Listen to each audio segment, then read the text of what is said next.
Against the God के एक और नए नोवेल एक्सप्लेनेशन में आप सभी का स्वागत है। पिछले एपिसोड के लास्ट सीन में देखा था कि युनचे थोड़ा शांत हुआ, लेकिन उसने शियाओलान को टीज करने के लिए अपना हाथ फिर से उस बेहोश लेडी के चेस्ट के पास ले गया। शियाओलान का चेहरा गुस्से से लाल हो गया, लेकिन वो बस गालियां दे पाई। उसने फिर से मुरोंग कियानशुए को पकड़ लिया और उसे आइस में सील करके हॉस्टेज बना लिया। युनचे ने काम होकर कहा, सुन लड़की, मुझे धमकी पसंद नहीं है। तेरी मास्टर मरने वाली थी, मैं उसे सेव कर रहा था। अगर मैं उसे अभी वापस कर दूं तो वो पक्का मर जाएगी। शियाओलान को यकीन नहीं हुआ। उसने कहा, झूठे, वो फ्लेम पॉइजन तो ग्रेट रियल्म वाले भी ठीक नहीं कर पाए। तू क्या करेगा? युनचे ने फैंग शुएर को इशारा किया और उन्होंने उस लेडी को वापस शियाओलान को दे दिया। शियाओलान ने अपनी मास्टर को गले लगाया और मुरोंग कियानशुए को छोड़ दिया। तभी वो लेडी होश में आई। उस लेडी ने कमजोर आवाज में पूछा, शियाओलान, क्या तुमने मुझे कुछ खिलाया? शियाओलान ने मना किया। लेडी हैरान थी। मेरा पॉइजन 30% कम कैसे हो गया? मैं तो मरने वाली थी। यह सुनकर शियाओलान के होश उड़ गए। अब आगे युनचे ने बिना कुछ बोले वहां से जाने का नाटक किया। शियाओलान अब समझ गई थी कि युनचे सच बोल रहा था। वो घुटनों के बल बैठी थी, फिर अचानक उठी और चिल्लाई, रुको, हेलो, रुको, क्या तुम सच में मेरी मास्टर को बचा सकते हो? युनचे ने एक बड़ी सी उबासी ली, बॉडी स्ट्रेच की और ऐसे बिहेव किया जैसे उसने कुछ सुना ही नहीं। युनचे वहां से जाने का नाटक करता है। शियाओलान एकदम पैनिक हो जाती है और उसके सामने आ जाती है। क्या तुम सच में मेरी मास्टर को बचा सकते हो? युनचे उसे इग्नोर करता है और ब्लंटली कहता है, मैं बचा सकता हूं, लेकिन तुमने मुझे गालियां दी, नीच कहा, झूठा कहा और यहां तक कि मेरी सीनियर को हॉस्टेज बना लिया। अब मैं क्यों मदद करूं? युनचे ने उसे डराते हुए कहा कि अगले 15 मिनट में उसकी मास्टर मर जाएगी।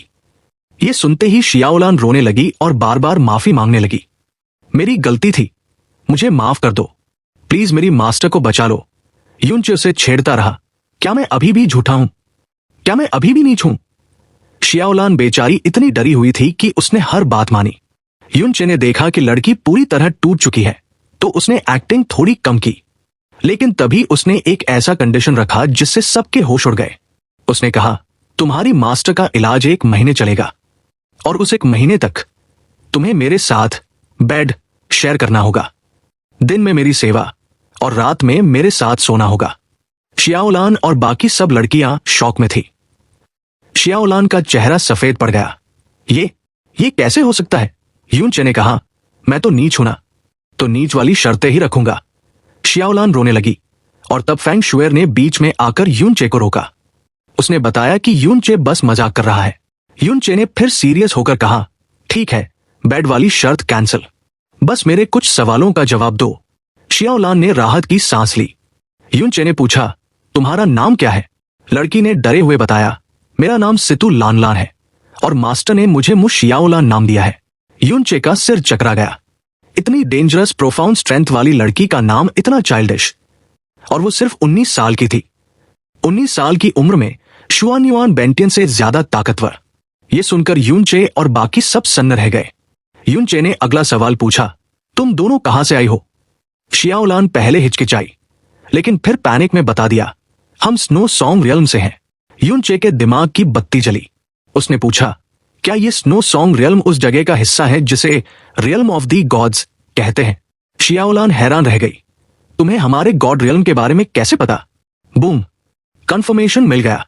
ये दोनों उसी रियल्म ऑफ दी गॉड्स से हैं जहां जैस्मिन रहती है। युनचे के लिए ये एक बहुत बड़ा मौका था।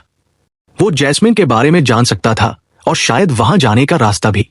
आखिर में युनचे ने सबसे इंपॉर्टेंट सवाल पूछा, तुम्हारी मास्टर का नाम क्या है? शियाओलान ने धीरे से बताया, मास्टर का नाम मु बिंगयुन है। युनचे की भौहें तन गई थी। मु बिंगयुन, ये नाम उसे इतना जाना पहचाना क्यों लग रहा था? तभी मुरोंग कियानशुए ने हैरानी से कहा कि ये नाम तो हमारे फ्रोजन क्लाउड आसगढ़ की एंसेस्टर के नाम जैसा है। मु लानी ने भी कहा कि शायद ये कोई किस्मत का खेल है। इन दोनों की बातें सुनकर युनचे को याद आया कि हाँ, 1000 साल पहले जिस लेडी ने फ्रोजन क्लाउड आसगढ़ बनाया था, उसका नाम भी मु बिंगयुन ही था। यह सच में एक बहुत बड़ा कोइंसिडेंस था। लेकिन तभी मु शियाओलान ने सिर हिलाते हुए कहा कि यह कोई सेम नाम नहीं है। अब चूंकि बात निकल ही चुकी थी और उसे अपनी मास्टर को बचाना ही था, तो उसने वो सीक्रेट रिवील कर दिया जो अब तक छुपा हुआ था। उसने साफ साफ कहा कि उसकी मास्टर ही फ्रोजन क्लाउड आसगर्ड की एंसेस्टर है और उन्होंने ही 1000 साल पहले इस सेक्ट को बनाया था। ये सुनते ही यूनचे और बाकी लेडीज एकदम सुन्न पड़ गए। मुरोंग कियानशुए ने थोड़ा गुस्से में कहा कि वो अपनी मास्टर को बचाना चाहती है, ये ठीक है, लेकिन ऐसी फालतू बातें करके उनके एंसेस्टर की इंसल्ट न करे, क्योंकि उनकी एंसेस्टर 1000 साल पहले ही मर चुकी थी। मु शियाओलान अब पैनिक करने लगी थी क्योंकि कोई उसकी बात पर विश्वास नहीं कर रहा था। उसने हड़बड़ाते हुए एक्सप्लेन करना शुरू किया कि 1000 साल पहले उसकी मास्टर को कुछ बुरे लोगों ने फंसा दिया था और वो एक डायमेंशनल स्टोन यूज करके इस कॉन्टिनेंट पर आ गिरी थी। उस वक्त उनकी बॉडी में एक बहुत ही खतरनाक टॉक्सिन फैल रहा था, जिससे उनकी पावर और मेमोरी चली गई थी। जब वो अपनी मेमोरी रिकवर कर रही थी, उसी दौरान उन्होंने फ्रोजन क्लाउड आसगर्ड बनाया था, और जब उनकी याददाश्त वापस आई तो वो वापस चली गई थी, वो मरी नहीं थी। बाकी लेडीज अभी भी मानने को तैयार नहीं थी। मु शियाओलान ने और भी डिटेल्स दी। उसने बताया कि कैसे उसकी मास्टर ने एक जगह को फ्रोजन एंड डिवाइन हॉल नाम दिया था और वहां दीवारों पर ice Phoenix God investiture Canon उकेरा था, मतलब कि फ्रोजन एंड डिवाइन आर्ट्स। उसने ये भी बताया कि मास्टर ने अपना पद सेकंड आसगर्ड मिस्ट्रेस क्यू आइन को दिया था, जो उन्हें एक बेबी के रूप में मिली थी। उसने डायमेंशनल स्टोन्स और टेलीपोर्टेशन फॉर्मेशन की सारी डिटेल्स भी बता दी। ये सब सुनकर फ्रोजन क्लाउड आसगर्ड की सारी डिसिपल्स एकदम पत्थर की मूरत बन गई थी। यूनचे, जिसके पास फ्रोजन क्लाउड सेलेस्टियल सोल था और जिसके पास एंसेस्टर्स की सारी मेमोरीज थी, वो तो और भी ज्यादा शॉक में था, खासकर तब जब उसने मु शियाओलान के मुंह से ice Phoenix God investiture Canon नाम सुना। उसी पल यूनचे के दिमाग में जैस्मीन की कही हुई वो बातें गूंजने लगी जो उसने बहुत पहले कही थी। जैस्मीन ने उसे बताया था कि फ्रोजन एंड डिवाइन आर्ट्स 1000 साल पहले अचानक अपीयर हुई थी और उससे पहले इसका कोई रिकॉर्ड नहीं था। ये आर्ट इतनी सिंपल नहीं है जितनी दिखती है। इसे कल्टिवेट करने के लिए किसी डिवाइन बीस्ट का ब्लड या सोल चाहिए होता है। अगर वो नहीं है तो चाहे कोई कितना भी बड़ा जीनियस क्यों ना हो, वो इसकी असली पावर का एक छोटा सा हिस्सा भी यूज नहीं कर सकता। जैस्मीन ने यह भी एक्सप्लेन किया था कि यूनचे और सिया किंग्यू इसे इसलिए कल्टिवेट कर पाए क्योंकि सिया किंग्यू के पास 9 प्रोफाउंड एक्सक्विजिट बॉडी थी और यूनचे के पास इविल गॉड प्रोफाउंड वेन्स और वाटर स्पिरिट इविल बॉडी थी। लेकिन फिर भी जो आर्ट वो यूज कर रहे थे वो असली फ्रोजन एंड डिवाइन आर्ट की बस एक धुंधली परछाई थी। असली आर्ट तो world war of the Phoenix के लेवल की थी। जैस्मीन ने उसे प्राइमोर्डियल एरा ऑफ गॉड्स की हिस्ट्री बताई थी। जैसे फायर एलिमेंट के 3 सुप्रीम रूलर्स थे, वर्मिलियन बर्ड, फिनिक्स और गोल्डन क्रो, वैसे ही वाटर एलिमेंट के भी 3 सुप्रीम रूलर्स थे, ब्लू ड्रैगन, आइस फिनिक्स और आइस किलिन। इनमें से आइस की पावर सबसे ज्यादा आइस फिनिक्स और आइस किलिन के पास थी, और ये फ्रोजन एंड डिवाइन आर्ट असल में आइस फिनिक्स की ही लेगेसी आर्ट थी। जैस्मीन को उस वक्त पक्का यकीन था कि इस लोअर वर्ल्ड में आइस फिनिक्स की लेगेसी नहीं हो सकती, लेकिन आज मु शियाओलान की बातें सुनकर यूनचे का दिमाग चकरा गया था। क्या सच में मु बिंगयुन के पास आइस फिनिक्स का कनेक्शन है? यूनचे ने सीरियस होकर पूछा कि क्या उसके पास इस बात का कोई प्रूफ है। मु शियाओलान, जो झूठ बोलना जानती ही नहीं थी, उसने तुरंत प्रूफ देने का फैसला किया। उसने एक कदम पीछे लिया और उसकी बॉडी से एक हल्की ब्लू लाइट फ्लैश हुई। उसके हाथ पर आइस स्पिरिट्स डांस करने लगे और देखते ही देखते उसकी हथेली पर एक छोटा नाजुक सा आइस ब्लू जेड ट्री उगने लगा। ये सीन देखकर फ्रोजन क्लाउड की लेडीज की सांसें अटक गई। फ्रोजन एंड डिवाइन आर्ट्स, यूनचे की नजरें उस पेड़ पर जम गई थी। इसमें कोई शक नहीं था कि ये फ्रोजन एंड डिवाइन आर्ट्स ही था, लेकिन इसका ऑरा उस आर्ट से बिल्कुल अलग था जो यूनचे जानता था। जो आर्ट यूनचे ने कल्टिवेट की थी वो बस एक स्ट्रॉन्ग आइस एट्रीब्यूट आर्ट थी, लेकिन मु शियाओलान के हाथ में जो पावर थी वो जिंदा लग रही थी। उसमें एक इंडिपेंडेंट सोल फील हो रही थी और उससे निकलने वाले लॉज एकदम अलग लेवल के थे। यूनचे को समझ आ गया कि यही वो असली आर्ट है जिसकी बात जैस्मीन कर रही थी, ice Phoenix God investiture Canon. मु शियाओलान ने कंफर्म किया कि उसकी मास्टर को तब अपनी आर्ट का असली नाम याद नहीं था, इसलिए उन्होंने इसे फ्रोजन एंड डिवाइन आर्ट्स नाम दे दिया था। फिर उसने एक और बड़ा धमाका किया। उसने अपनी बेहोश मास्टर की बॉडी पर हाथ फेरा और वहां से एक डायमंड शेप का छोटा सा आइस क्रिस्टल हवा में तैरने लगा। इसे देखते ही सब चिल्ला उठे, फ्रोजन क्लाउड सेलेस्टियल सोल। ये वो खजाना था जो हर एसगर्ड मिस्ट्रेस की पहचान था। लेकिन मु शियाओलान ने बताया कि इसका असली नाम आइस फीनिक्स फ्रोस्ट क्रिस्टल जो सिर्फ स्नो सॉन्ग रियल में मिलता है। अब तो किसी के पास शक करने की कोई गुंजाइश ही नहीं बची थी। मु शियाओलान के आंसू निकल रहे थे और वो गिड़गिड़ा रही थी कि अब तो मान जाओ और उसकी मास्टर को बचा लो। युनचे ने एक गहरी सांस ली। सबूत एकदम पक्के थे। वो औरत सच में फ्रोजन क्लाउड एंसेस्टर थी। युनचे ने तुरंत डिसीजन लिया और कहा, मेरे साथ आओ। वो उसे लेकर स्नो कॉन्जलिंग हॉल की तरफ बढ़ा। वहां का टेम्परेचर बाकी जगहों से काफी कम था। युनचे ने आर्डर दिया कि उसे आइस बेड पर लेटा दो। मु शियाओलान बेचारी डरी हुई थी, क्योंकि वो गॉड रियल्म से थी, फिर भी उसे एक लोअर रियल्म के इंसान की बात माननी पड़ रही थी। जैसे ही उसने अपनी मास्टर को लिटाया, युनचे ने उसे घूरते हुए कहा, तुम अभी भी यहीं हो? बाहर जाओ और दरवाजा बंद कर दो। मेरी परमिशन के बिना कोई अंदर नहीं आएगा। मु शियाओलान का मुंह खुला का खुला रह गया। उसने युनचे की दबंगई पहले भी देखी थी। उसे डर था कि कहीं ये उसकी बेहोश मास्टर के साथ कुछ गलत ना करे। उसने कहा कि वो हेल्प कर सकती है, लेकिन युनचे ने उसे डरा दिया। उसने कहा कि जब एक जीनियस डॉक्टर किसी को बचा रहा होता है तो डिस्ट्रैक्शन नहीं होना चाहिए, वरना जान भी जा सकती है। ये सुनकर मु शियाओलान की हिम्मत जवाब दे गई। वो धीरे धीरे पीछे हटी और जाते जाते धमकी दे गई कि उसकी मास्टर के साथ कुछ उल्टा सीधा मत करना। दरवाजा बंद होते ही युनचे ने राहत की सांस ली। अब कमरे में सिर्फ वो और बेहोश मु बिंगयुन थे। युनचे का दिमाग तेजी से चल रहा था।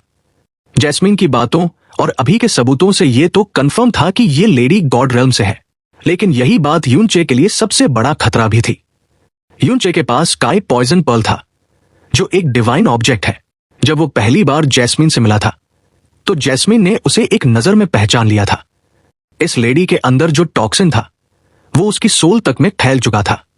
उसे ठीक करने के लिए स्काई पॉइजन पर्ल की प्यूरिफिकेशन पावर यूज करनी पड़ेगी, और इसमें कम से कम 1 महीना लगेगा। इतने लंबे टाइम तक एक गॉड रियल्म एक्सपर्ट के सामने स्काई पॉइजन पर्ल को यूज करना मतलब अपनी मौत को दावत देना हो सकता है, अगर उसने इसे पहचान लिया तो। लेकिन फिर युनचे ने सोचा कि रिस्क तो लेना पड़ेगा। इस लेडी ने उन लड़कियों को बचाने के लिए सेट बनाया था जिन्हें दुनिया ने ठुकरा दिया था, तो वो शायद इतनी एहसान फरामोश नहीं होगी। और सबसे बड़ी बात, अगर ये उसे गॉड रियल्म ले जा सकती है ताकि वो जैस्मीन को ढूंढ सके, तो ये रिस्क पूरी तरह से वर्थ इट है। यही सोचकर युनचे ने अपने हाथ बढ़ाए।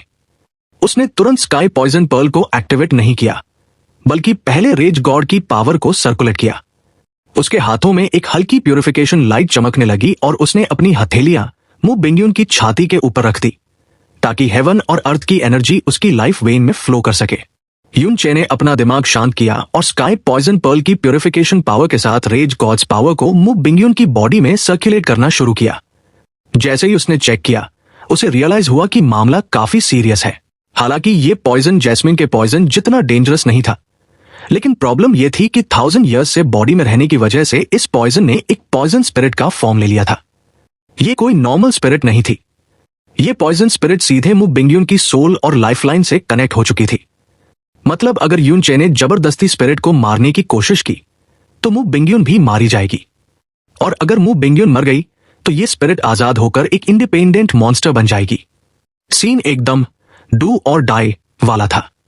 युनचे ने एक गहरी सांस ली और कहा, काफी ट्रबलसम है। उसने अपने हाथ में फीनिक्स फ्लेम्स को इग्नाइट किया और धीरे धीरे मु बिंगयुन की बॉडी के अंदर सिंक कर दिया। अगले 1 घंटे तक युनचे एकदम स्टैचू की तरह बैठा रहा, बस उसके माथे से पसीना बह रहा था। और तभी अचानक उसने अपनी आंखें खोली। HSS। एक अजीब सी चीख सुनाई दी और मु बिंगयुन की बॉडी से एक फायर स्ट्रीक बाहर निकली, जिसने एक डरावनी फ्लेम इमेज का शेप ले लिया। यही वो पॉइजन स्पिरिट थी। वो स्पिरिट भागने की कोशिश कर रही थी, लेकिन युनचे तो तैयार बैठा था। उसने बिजली की तेजी से हाथ आगे बढ़ाया और स्काई पॉइजन पर्ल की ग्रीन लाइट से उस स्पिरिट को पकड़कर तुरंत प्योरीफाई कर दिया। लेकिन यहां पर एक बहुत बड़ा ट्विस्ट आया। जैसे ही वो स्पिरिट गायब हुई, युनचे के फेस पर शॉक आ गया। वो फ्लेम्स, वो कोई नॉर्मल फायर नहीं थी, वो गोल्डन क्रो फ्लेम्स थी। युनचे का दिमाग चकरा गया। जिस इंसान ने 1000 ईयर्स पहले मु बिंगयुन को इंजर किया था, उसके पास गोल्डन क्रो गॉड की पावर थी। युनचे को जैस्मीन ने बताया था कि फ्लेम गॉड रियल्म में ऐसे लोग हैं जिनके पास सुप्रीम फायर बीस्ट्स की पावर है। इसका मतलब साफ था, फ्लेम गॉड रियल्म और स्नो सॉन्ग रियल्म शायद एनिमीज हैं। खैर, युनचे ने अपना फोकस वापस शिफ्ट किया और अगले 6 घंटे तक नॉनस्टॉप हीलिंग करता रहा। बाहर मु शियाओलान की हालत खराब थी। 6 घंटे बीत चुके थे और अंदर से कोई आवाज नहीं आ रही थी। उसे डर था कि कहीं यूनचे उसकी मास्टर के साथ कुछ गलत काम तो नहीं कर रहा। बाकी डिसाइपल्स भी डरे हुए थे क्योंकि अंदर जो लेटी थी वो उनकी एंसेस्टर थी। अंदर का सीन ये था कि यूनचे पसीने से भीगा हुआ था और उसके पसीने से लिटरली आइस क्रिस्टल्स बन गए थे। 6 घंटे में पूरा पॉइजन निकालना इम्पॉसिबल था, लेकिन उसने मू बिंगयून की लाइफ वेन को सिक्योर कर दिया था। अब उसकी जान को खतरा नहीं था। यूनचे थककर पीछे आइस चेयर पर गिर गया और खुद से बड़बड़ाया, गॉड रियल्म की फेरीज कितनी लेजी होती हैं, ठीक होने के बाद भी उठने का नाम नहीं ले रही। और भाई साहब, जैसे ही उसने ये बोला, मू बिंगयून ने अपनी आंखें खोल दी। उसकी आंखें बर्फ से भी ज्यादा ठंडी और प्योर थी। वो उठी, अपने हाथ को देखा और फिर यूनचे की तरफ देखकर बहुत ही सॉफ्टली पूछा, तुम आखिर हो कौन? उसकी आवाज में न तो कोई खुशी थी न एक्साइटमेंट। वो एकदम इमोशनलेस थी। यूनचे को यह देखकर बहुत अजीब लगा। भाई, उसने अभी अभी उसकी जान बचाई थी। 1000 ईयर्स पुराना पॉइजन निकाला था और ये ऐसे रिएक्ट कर रही है जैसे कुछ हुआ ही ना हो। यूनचे ने पूछ ही लिया, तुम अभी मरने वाली थी, मैंने तुम्हें बचाया, लेकिन तुम खुश नहीं लग रही। मू बिंगयून ने उसे देखा और कामली बोली, पिछले कई सालों से मैं बस मौत का वेट कर रही थी। मुझे फर्क नहीं पड़ता कि मैं जीऊं या मरूं। अब जब बचने की उम्मीद दिख रही है तो मुझे समझ नहीं आ रहा कि कैसे रिएक्ट करूं। इसके बाद मू बिंगयून ने जो बोला उससे यूनचे के होश उड़ गए। उसने कहा, स्नो सॉन्ग रियल में ये पॉसिबल नहीं था, लेकिन तुम, एक लोअर रियल के इंसान ने मुझे कुछ ही घंटों में इतना हील कर दिया। यूनचे, तुम सच में एक्स्ट्रा ऑर्डिनरी हो। यूनचे एकदम शॉक में आ गया, तुम्हें मेरा नाम कैसे पता? मू बिंगयून ने रिवील किया कि वो अपनी मौत से पहले अपने बनाए हुए सेक्ट को देखना चाहती थी। वो पिछले कुछ सालों में 3 बार चुपके से फ्रोजन क्लाउड आसगढ़ आ चुकी थी। उसने यूनचे को आसगढ़ मास्टर बनते हुए देखा था और उसे जबरदस्ती फ्रोजन एंड डिवाइन आर्ट्स सीखते हुए भी देखा था। उसे सब पता था। और फिर उसने असली बम फोड़ा। उसने यूनचे की आंखों में देखा और बोली, ब्लू पोल स्टार जैसे प्लैनेट पर इतनी फास्ट ग्रोथ पॉसिबल नहीं है। ऊपर से तुम स्काई पॉइजन पर्ल के मास्टर भी हो। यूनचे अपनी चेयर से खड़ा हो गया। वो पूरी तरह एक्सपोज हो चुका था। मू बिंगयून ने उसकी टेक्निक और स्पीड देखकर अंदाजा लगा लिया था कि ये लेजेंडरी स्काई पॉइजन पर्ल के बिना मुमकिन नहीं है। यूनचे ने एक कड़वी स्माइल के साथ कहा, ठीक है, तुम जीत गई।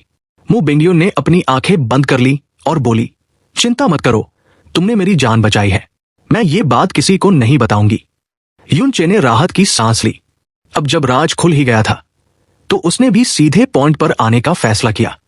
उसने मू बिंगयून की तरफ देखा और अपनी एक्साइटमेंट दबाते हुए बोला, फेरी मू, मैं गारंटी देता हूं कि 1 महीने में मैं आपका पूरा पॉइजन निकाल दूंगा और आपकी प्रोफाउंड एनर्जी भी रिकवर हो जाएगी। लेकिन मैंने आपको फ्री में नहीं बचाया। मेरी एक शर्त है। मू बिंगयून ने पूछा, बोलो। यूनचे ने अपना सिर उठाया और सीधे कहा, मुझे गॉड रियल्म जाना है। आपको मुझे अपने साथ ले जाना होगा। मू बिंगयून मुड़ी और अपनी क्लियर, प्योर आंखों से यूनचे को देखकर बोली, बस इतना ही? ये 2 शब्द सुनते ही यूनचे की सारी नर्वसनेस गायब हो गई। उसने एक्साइटमेंट में कहा, हाँ, बस इतना ही। अभी मेरी स्ट्रेंथ इतनी नहीं है कि मैं खुद वहां जा सकूं, लेकिन मेरे पास वहां जाने का एक बहुत बड़ा रीजन है। अगर आप मुझे गॉड रियल्म ले जा सकती है तो मैं आपकी पूरी बॉडी को क्योर करने में जी जान लगा दूंगा। मू बिंगयून थोड़ा शॉक हुई कि इस बंदे ने कोई भारी भरकम ट्रेजर नहीं मांगा, बस एक लिफ्ट मांगी। उसने एक्सप्लेन किया कि मू शियाओलान के पास जो डायमेंशनल स्टोन है उसमें एक एक्स्ट्रा इंसान को स्नो सॉन्ग रियल्म ले जाने की जगह है, तो ये डील पक्की हो गई। लेकिन मू बिंगयून ने उसे वॉर्न भी किया। उसने कहा, यहां तुम कॉन्टिनेंट के सबसे स्ट्रॉन्ग इंसान हो सकते हो, लेकिन स्नो सॉन्ग रियल्म में तुम बहुत वीक माने जाओगे। क्या तुम सच में मेरे साथ चलना चाहते हो? यूनचे ने अपनी मुट्ठी भींची और कहा, हाँ, मैं पूरी तरह श्योर हूं। उसके दिमाग में बस एक ही नाम चल रहा था, जैस्मीन। उसे किसी भी हाल में जैस्मीन से मिलना था, चाहे सिर्फ एक आखिरी बार गुड बाय कहने के लिए ही क्यों न हो। मू बिंगयून ने कहा, ठीक है, अगले 1 महीने में मैं तुम्हें गॉड रियल्म के बारे में सब बता दूंगी। तुम अपनी प्रिपरेशन कर लो। सीन कट होता है और स्नो कॉन्जलिंग हॉल के दरवाजे खुलते हैं। यूनचे और मू बिंगयून बाहर निकले। मू बिंगयून को अपने पैरों पर खड़ा देखकर मू शियाओलान फुशी के मारे रोने लगी। मास्टर, आप ठीक हो गई? वो दौड़कर उनके गले लग गई। यूनचे ने पीछे से टीज करते हुए कहा, को हेलो, रोना धोना बाद में, पहले इस सेवियर को थैंक यू तो बोल दे। मु शियाओलान ने अपने आंसू पोंछे और यूनचे को शक की निगाह से देखा। तुमने मेरी मास्टर का फायदा तो नहीं उठाया ना? यूनचे का चेहरा देखने लायक था, मतलब भलाई का तो जमाना ही नहीं रहा। तभी मुरोंग कियानशुए और बाकी एल्डर्स आगे आए। वो डरते डरते बोले, क्या आप सच में हमारी फ्रोजन क्लाउड एंसेस्टर हैं? यूनचे ने कंफर्म किया और ये सुनते ही सब लोग घुटनों पर आ गए। डिसाइपल अपने एंसेस्टर को ग्रीट करते हैं। मु बिंगयून ने हाथ के इशारे से सबको खड़ा किया और कहा कि वो अपनी पहचान पब्लिक नहीं करना चाहती ताकि कोई नई मुसीबत न खड़ी हो। लेकिन असली झटका तो अब लगने वाला था। यूनचे ने सबको सीरियस होकर देखा और कहा, मुझे एक अनाउंसमेंट करनी है। उसने हवा में हाथ घुमाया और फ्रोजन क्लाउड सेलेस्टियल सोल को बाहर निकाला। उसने मुरोंग कियानशुए की तरफ देखा और कहा, आज से मैं फ्रोजन क्लाउड एसगर्ड के एसगर्ड मास्टर की पोजीशन तुम्हें सौंपता हूं। सब हक्के बक्के रह गए। एसगर्ड मास्टर, आप हमें छोड़कर जा रहे हैं? यूनचे ने क्लियर किया, मैं तुम्हें छोड़ नहीं रहा, बस ये टाइटल छोड़ रहा हूं। मैंने डिसाइड किया है कि 1 महीने बाद मैं फेरी मुंह के साथ रियल्म ऑफ दी गॉड्स जा रहा हूं। ये सुनते ही सबके होश उड़ गए, लेकिन सबसे खतरनाक रिएक्शन तो इल्यूसरी डीमन रियल्म में मिलने वाला था। सीन शिफ्ट होता है डीमन इंपीरियल पैलेस पर। लिटिल डेमन एम्प्रेस काई का गुस्सा 7वें आसमान पर था। क्या कहा तुमने? God realm. उसका ऑरा इतना स्ट्रांग था कि हवा भी कांपने लगी। फैंग शुएर की आंखों में भी आंसू थे। बिग ब्रदर यू प्लीज मत जाओ। उन सबको पता था कि गॉड रियल्म कितना डेंजरस है। यूनचे यहां का किंग है, लेकिन वहां वो बस एक मामूली इंसान होगा, और अगर वो एक बार चला गया तो वापस कब आएगा इसका कोई भरोसा नहीं। यूनचे ने उन्हें समझाने की कोशिश की। मैं जानता हूं ये सेल्फिश है, लेकिन मेरे पास एक रीजन है। उसने पहली बार खुलकर जैस्मिन के बारे में बात की। उसने बताया कि कैसे 8 साल पहले जब वो एकदम लाचार था, तब जैस्मिन ने उसकी लाइफ चेंज की थी। वो उस पर डिपेंड करता है, और सबसे बड़ी बात, गोल्डन क्रो ने उसे वार्न किया था कि अगर वो 5 साल के अंदर जैस्मिन से नहीं मिला तो शायद वो उसे कभी नहीं देख पाएगा। यूनचे ने अपनी आंखें बंद कर ली। अगर मैं उससे नहीं मिला तो मेरी सोल कभी कंप्लीट नहीं होगी। पूरे हॉल में सन्नाटा छा गया। लिटिल डेमन एम्प्रेस ने यूनचे के चेहरे पर वो दर्द देखा और उसका दिल पिघल गया। उसने अचानक कहा, ठीक है, मैं और फैंग शुएर भी तुम्हारे साथ चलेंगे। लेकिन यहां एक और ट्रेजेडी थी। यूनचे ने सिर हिलाया और कहा, टेलीपोर्टेशन फॉर्मेशन सिर्फ एक इंसान को ले जा सकता है। लिटिल डेमन एम्प्रेस की बॉडी स्टिफ हो गई। वो कुछ नहीं बोल पाई। तभी सुलिंगर ने यूनचे का हाथ पकड़ा और लिटिल डेमन एम्प्रेस से कहा, सिस, उन्हें जाने दो। बिग ब्रदर यू ऐसे ही है, और हम उन्हें इसी वजह से प्यार करते हैं। लिटिल डेमन एम्प्रेस ने कांपते हुए अपनी गर्दन उठाई और धीरे से कहा, वो हमेशा से ऐसे ही है, वरना मैं उनसे प्यार ही क्यों करती? फैंग शुएर धीरे से यूनचे से पूछती है, बिग ब्रदर यू, अगर आप उनसे जैस्मीन कभी नहीं मिल पाए तो क्या आप पूरी लाइफ अनहैप्पी रहेंगे? यूनचे सर हिलाता है और कहता है कि तुम सबके होते हुए मैं दुखी कैसे हो सकता हूं, लेकिन जैस्मीन के बिना मेरी सोल में एक खालीपन हमेशा रहेगा जिसे कोई नहीं भर सकता। सुलिंगर भी साइड से बोलती है कि उसे जाने दो। तभी लिटिल डेमन एम्प्रेस, जो अब तक चुप थी, बीच में बोल पड़ती है। वो यूनचे को रोकती नहीं है, बल्कि कहती है, यूनचे, मुझे पता है कि मैं तुम्हें रोक नहीं सकती। अगर तुमने उस डेंजरस जगह यानी गॉड रियल्म जाने की ठान ली है तो जरूर तुम्हारे पास कोई बहुत बड़ी वजह होगी। यूनचे हैरान था कि हमेशा सख्त रहने वाली एम्प्रेस इतनी आसानी से कैसे मान गई। लेकिन सीन ये था कि लिटिल डेमन एम्प्रेस ने अपनी मंजूरी तो दी, पर एक शर्त के साथ। उसकी आवाज एकदम ठंडी और सीरियस हो गई। मैं तुम्हें जाने दूंगी, लेकिन तुम्हें मुझसे 2 वादे करने होंगे। पहला, तुम्हें किसी भी हाल में मरना नहीं है। यूनचे ने तुरंत उसे हक कर लिया और प्रॉमिस किया कि वो गॉड रियल्म में कोई भी पंगा नहीं लेगा, बस अपने मास्टर को देखने जाएगा और चुपचाप वापस आ जाएगा। वो कहता है, मु बिंगयून मेरे साथ होगी तो डेंजर का कोई चांस ही नहीं है। लेकिन लिटिल डेमन एम्प्रेस को उसकी बातों पर भरोसा नहीं था। वो उसे याद दिलाती है कि पिछली बार भी उसने यही कहा था और वो आधी मरी हुई हालत में वापस आया था। वो उसे स्ट्रिक्ट वार्निंग देती है, जब भी तुम कोई डेंजरस काम करने जाओ तो एक बार हम सबके बारे में सोचना, अपने पेरेंट्स, दादाजी, फैंग शुएर, लिंगर और मेरे बारे में सोचना कि अगर तुम मर गए तो हम सब कैसे जिएंगे। यूनचे ये सुनकर इमोशनल हो जाता है और उसे कसकर गले लगा लेता है। और यहीं पर असली कंडीशन सामने आती है। लिटिल डेमन एम्प्रेस कहती है, दूसरा वादा, गोल्डन क्रो गॉड ने कहा था कि जैस्मिन से मिलने के लिए तुम्हारे पास सिर्फ 5 साल हैं, तो चाहे तुम उससे मिलो या न मिलो, तुम्हें 5 साल के अंदर वापस आना ही होगा। एक दिन भी ज्यादा नहीं। यूनचे बिना एक भी सेकंड वेस्ट किए मान जाता है। ओके, मैं वादा करता हूं 5 साल के अंदर मैं पक्का वापस आऊंगा, चाहे कुछ भी हो जाए। सबको इन्फॉर्म करने के बाद यूनचे और सु लिंगर अकेले थे। यूनचे थोड़ा सैड फील कर रहा था। उसे लग रहा था कि वो बहुत सेल्फिश है, लेकिन लिंगर उसे समझाती है कि उसका यही जुनून तो उसे स्पेशल बनाता है। फिर यूनचे एक सीरियस रिक्वेस्ट करता है कि अगर मैं वापस ना आऊं तो फैंग शुएर को गॉड रियल आने से रोकना। इस पर लिंगर हंस देती है और एक बहुत बड़ा खुलासा करती है। वो कहती है, बिग ब्रदर, आपको क्या लगता है कि हम आपके साथ क्यों नहीं जा रहे? क्योंकि लिटिल डेमन एम्प्रेस और सिस्टर फैंग शुएर की खूबसूरती इतनी ज्यादा है कि गॉड रियल्म के मेन उन्हें देखकर पागल हो जाएंगे। अगर हम आपके साथ गए तो आपके लिए प्रॉब्लम्स और बढ़ जाएंगी, इसलिए आपका अकेले जाना ही सेफ है। यूनचे ये सुनकर जोर से हंस पड़ता है। अगले 1 महीने तक यूनचे ने अपनी ट्रेनिंग रोक दी और अपनी फैमिली के साथ टाइम स्पेंड किया। वो रोज मु बिंगयुन का पॉइजन निकालने के लिए स्काई पॉइजन पर्ल का यूज करता था। धीरे धीरे मु बिंगयुन की बॉडी रिकवर होने लगी और उसकी प्रोफाउंड एनर्जी वापस आने लगी। एक दिन हीलिंग सेशन के बाद मु बिंगयुन एकदम से उठती है और यूनचे को घूरते हुए पूछती है, तुम्हारे पास आइस फिनिक्स, वाटर और गोल्डन क्रो फायर की पावर्स एक साथ कैसे हैं?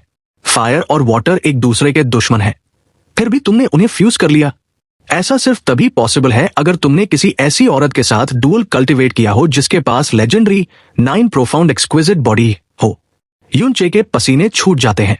उसके दिमाग में तुरंत किंगयू का ख्याल आता है, क्योंकि उसके पास सच में वो बॉडी टाइप है। पर सीन ये है कि किंगयू ने तो उसे कभी टच भी नहीं करने दिया था। वो बात को गोलमोल घुमा देता है।